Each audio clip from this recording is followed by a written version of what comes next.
Isa na naman pong mapagpalang araw sa ating lahat. At ako pong muli si Gabriel Santiago from Batch 3. At nais ko pong ulit ibahagi sa inyo ang aking daily devotion for today. Na ang ating topic naman po ngayon for October 16, 5 paliwanag tungkol sa Trinity. Ang ating main concept po ngayon is about Trinity at ang ating Bible verse po is mula sa Matthew chapter 28 verse 19. Na sinasabi po dito, "Therefore, go and make disciples of all nations, baptizing them in the name of the Holy Father, and of the Son, and of the Holy Spirit." So, ang Trinity po ay isa sa mga pinakamalalim pero pinakamagandang katotohanan tungkol sa Diyos. Mahirap man itong lubusang maunawaan ng isip ng tao, ipinahayag ito ng Diyos mismo sa kanyang salita.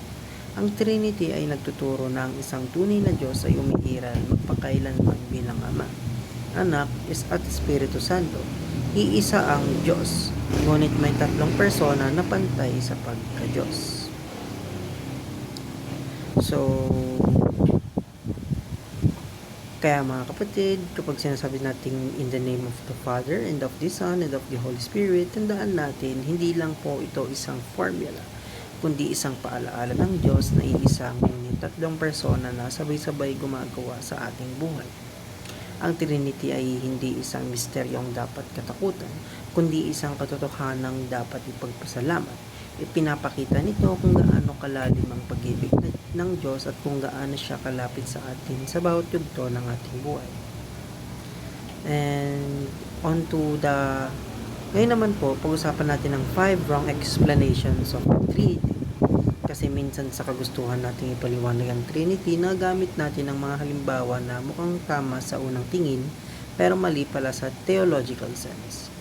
Unang-una po is egg, shell, white, yolk. Marami pong nagsasabi na ang Trinity ay parang itlog. May shell, may puti, at may yolk.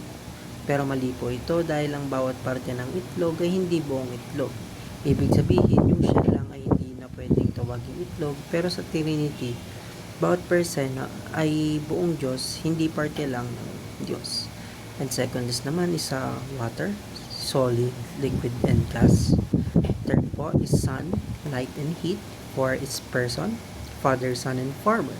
And fifth po is 3-in-1 coffee, sugar, and creamer. At syempre ito po yung madalas nating marinig ay parang 3-in-1 coffee, pero hindi rin po ito tama kasi yung kape, asukal, at creamer ay tatlong magkaibang sangkap na pinaghahalo para maging isang inumin. Sa Trinity po kasi hindi naghalo ang Ama, Anak, at Espiritu Santo para maging Diyos.